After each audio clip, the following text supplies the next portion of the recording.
Sorry, I don't have an intro video.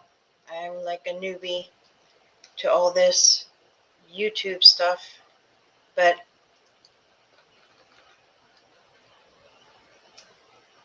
I don't know if you caught my last video that I did. I was very unregulated,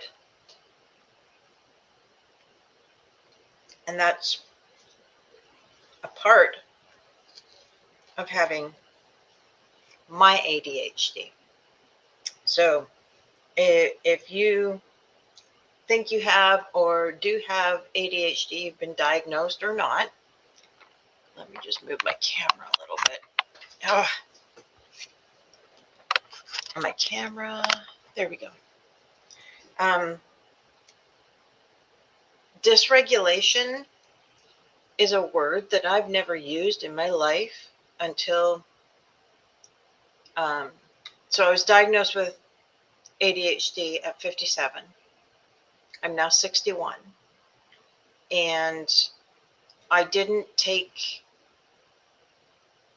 ownership or control of this ADHD until the last year and a half.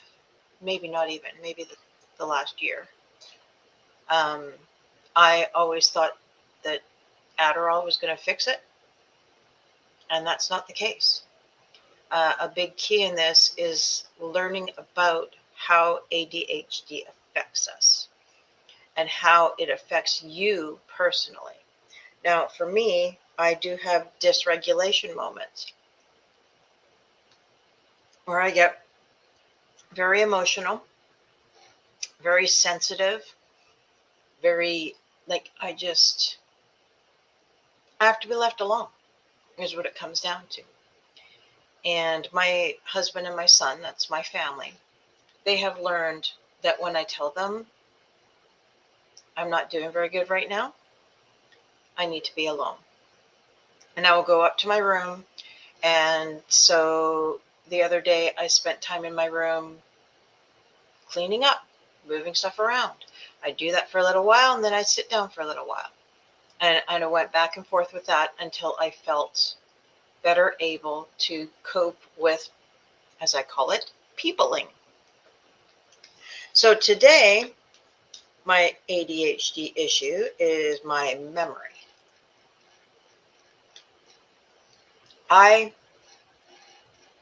For the life of me, I don't know where I put my house keys. I thought they would be either here, which they're not, or these are safe keys. Oh, my other key I have right here. This is my key, and it stays on me because it's one of those magical keys that my vehicle knows I have it, and I don't have to actually put a key in. It's really kind of weird, but really kind of cool at the same time. So I've got that, but I have no idea where my house key is. And it is big. Like I got a big pink Hello Kitty one. I don't know where I put it. I don't know what I did. What I'd really like to do is be able to go out and check the mail, because my mail key's with my house key. I'm at a loss. And how I get through moments like this is I follow Jesus Christ, my Lord and my Savior, my best friend. I talk to him a lot. And this is when I sit down and say, okay, I'm backing off now, God. I need your help. I need your help to figure out where I put those keys. I can picture them in my mind, but I don't know where they are. And usually, eventually, God did give me well, I don't know if it was God, because sometimes it's your own thoughts, and that happens too. But I thought, oh, maybe I put it in the console of the vehicle. And so I went and looked in there. Nope. Haven't had any other real thought patterns going on. I've moved some stuff around and looked for it a little bit. But I get to the point, at least I do, that I know if I keep going, I am going to dysregulate. I'm learning where my boundary lines are. And yes, finding my key is important, but it's not the end of the world. It's not like something that's going to kill me if I don't find it. It's just, sometimes we make things way more important in our mind, and it tends to feel way more important. Okay, so I'm going to say in an Adderall mind, or not Adderall, ADHD mind. I did take Adderall today. But to be honest with you, looking back on my life, I honestly don't know any different. This is just how my brain works. And I get a lot of people who are, in ADHD world, we call them neurotypical. So they don't have the neurodivergence like I do, although that's kind of a weird word. But anyways, basically, for those of you that don't understand ADHD, if you're listening to this because you have someone in your life who has ADHD, what's going on is everybody has what's called executive functions in their brain. So that's working memory, it's task initiation, which means starting something. It's finishing things. There's these executive functions that you need to figure out where your weaknesses are and where your strengths are within those as an ADHDer. ADHDer? I don't know. I'm making up words now. Sorry. And so there's like, I made my own quiz that is in a Google form. And it helped my son and I to analyze what our strengths and what our weaknesses were. So we're very similar. One of the main ones that we struggle with is the task initiation. And I helped him to be able to use one of his weakness is task initiation, as mine is. Mine are. I can't even speak right now. I'm sorry. So basically you take, let's say you've got a strength, like, see, this is my working memory not working right now because I can't remember what they are right now. But let's say my strength is that I don't know. This is so weird. Maybe I'm being like camera shy here.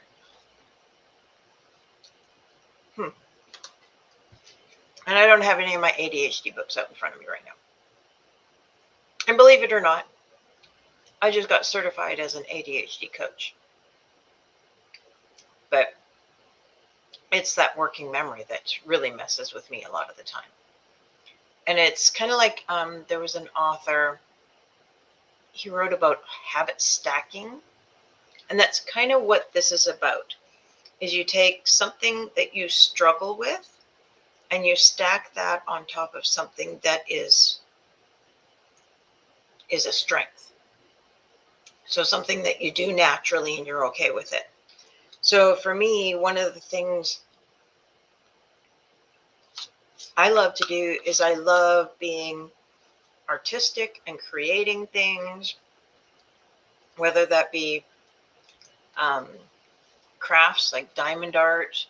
I really like doing, but mostly I like doing diamond art on my on my iPad. So it's digital diamond art. That way I don't have a bunch of diamond art hanging around my house all the time, because it gets a little much. And you kind of stack your weakness on the tail end of that, so that you know, okay, when I'm going to do my diamond art, right after that or right before. It depends on how you work, right?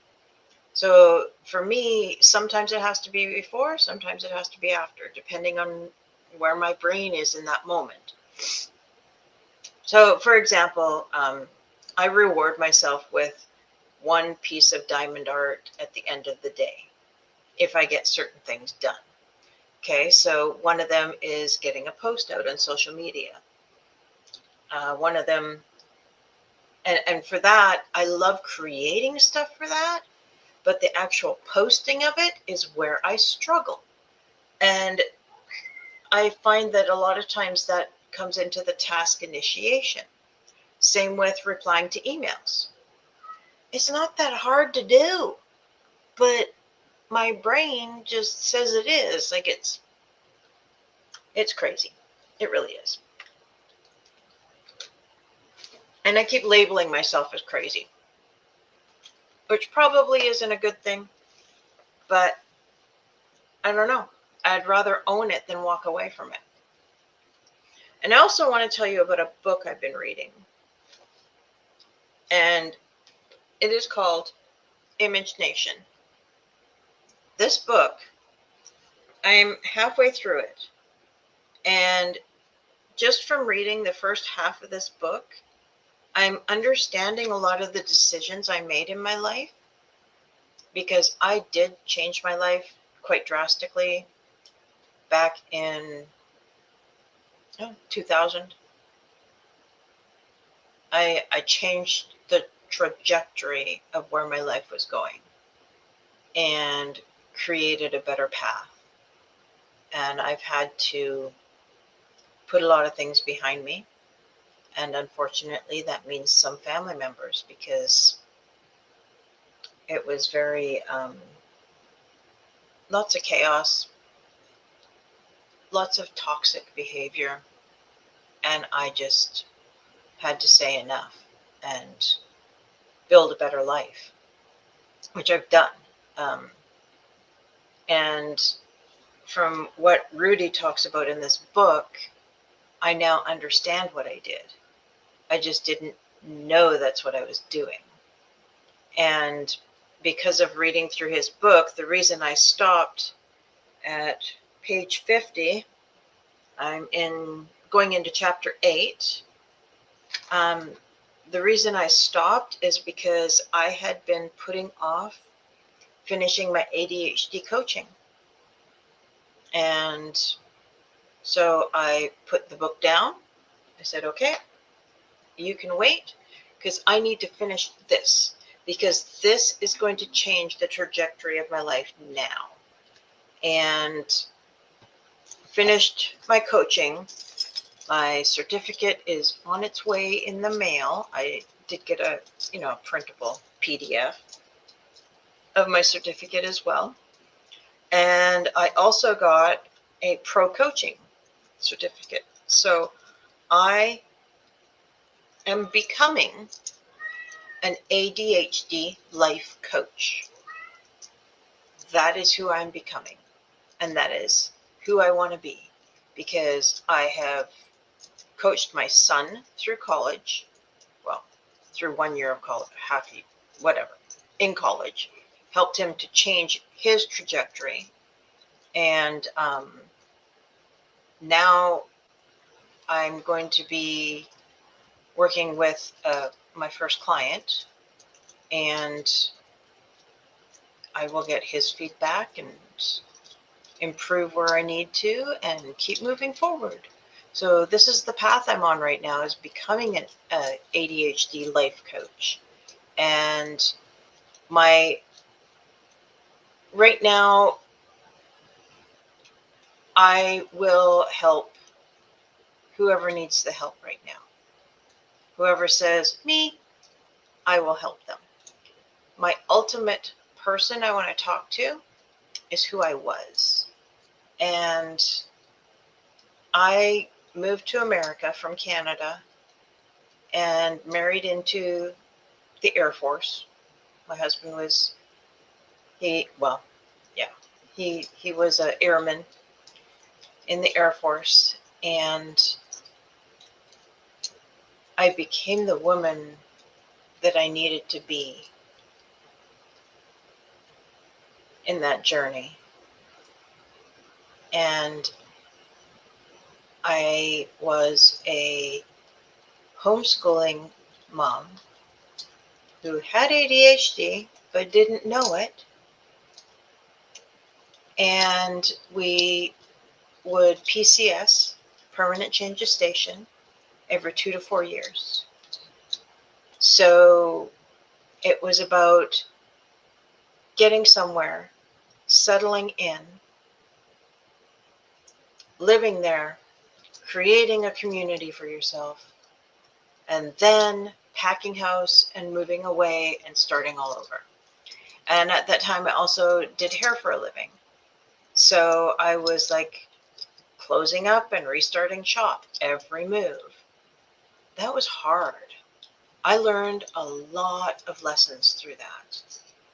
And right now I've created some books, and I've created some like worksheets and stuff like that for my audience from resources and tools I had made for myself during all of that.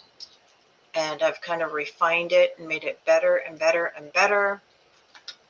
And my husband retired from the Air Force, and now he's looking at potentially retiring from, he works a government contract job, and he will retire from that in like, I think 3 to 5 years.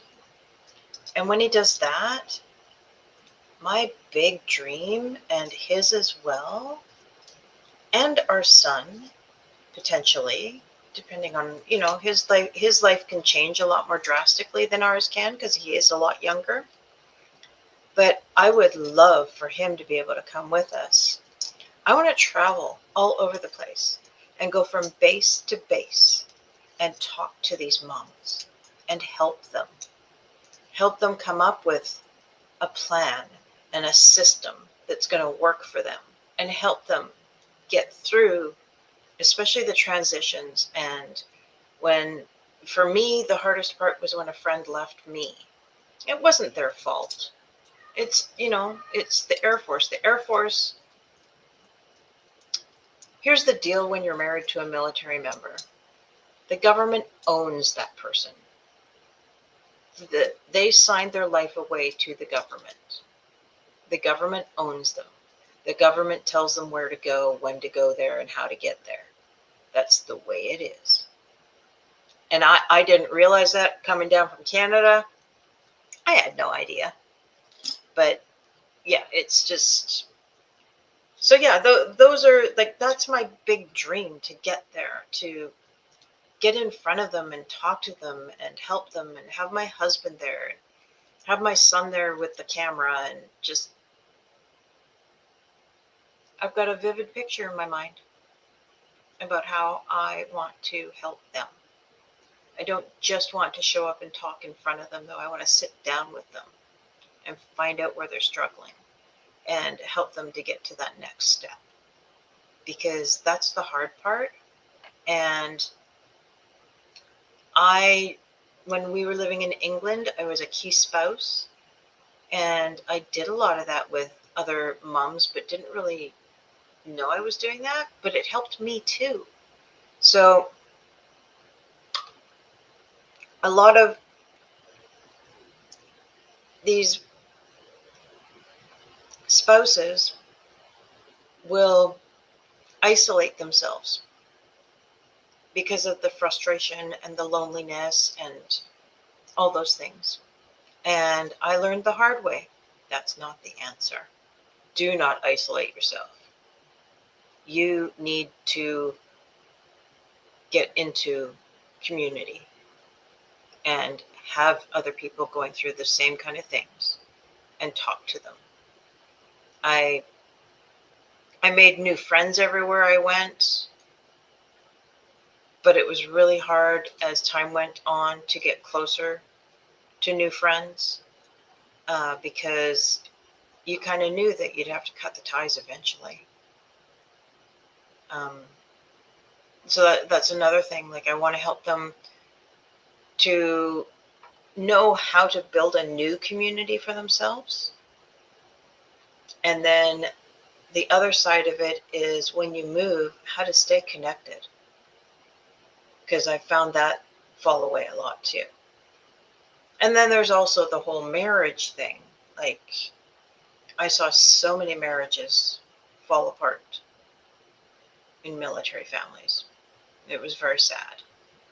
And I'd like to help them to understand certain ways to communicate and things that are kind of things you don't talk about when they are deployed, and things that are okay. Like, and honestly, I ended up writing a list when my husband was away, deployed. I was alone in England. I had a community, so that was good. But I couldn't, let's say Susie said something to me and it was really nasty, and oh man, she was mean and it hurt me. I'm not going to mention that to him when I talk to him because he is deployed. He is in a war zone or whatever. And my job as his spouse is to keep him calm and safe where he is. He feels that his job is to keep me safe. I think it's the other way around, honestly, because I am safer than he is, and so I kept a notepad. And when I'd come home and be frustrated about something or angry about something or just like, and I can't share this, and then you just go down this anger hole about that, I'd write it down. And by the time he came home, like he would go away for 3.5 months, be home for 2.5. And by the time he came home, it didn't matter anymore. But in that moment, it feels like it matters. So you need to unload it. There's several different ways you can do that. You can do that with therapy. But at the time, I didn't know I had ADHD. I just thought that was life. I thought that was normal. And I guess maybe that was normal for me. But yeah. So God hasn't given me any ideas of where my keys are yet. Still waiting on the download from my Heavenly Father. Come on, beep, beep, beep. Give me something, God. I don't know. I'll keep looking around for my keys. And I might touch base with y'all again. I don't know. And maybe let you know. I'll hold up my keys and go, oh, here they are. Or I'll say, I had some new keys cut. Could go either way. So I hope you guys are having a wonderful day. Thanks for listening in on my little blah, blah, blah chat about losing my keys and being an ADHDer and my dream life that I'm trying to create. And yeah, I'm going to close it here. So have a great day. I love y'all. Honestly, I do. I try to put love out into the world as much as I can, and I want to throw it at you right now. So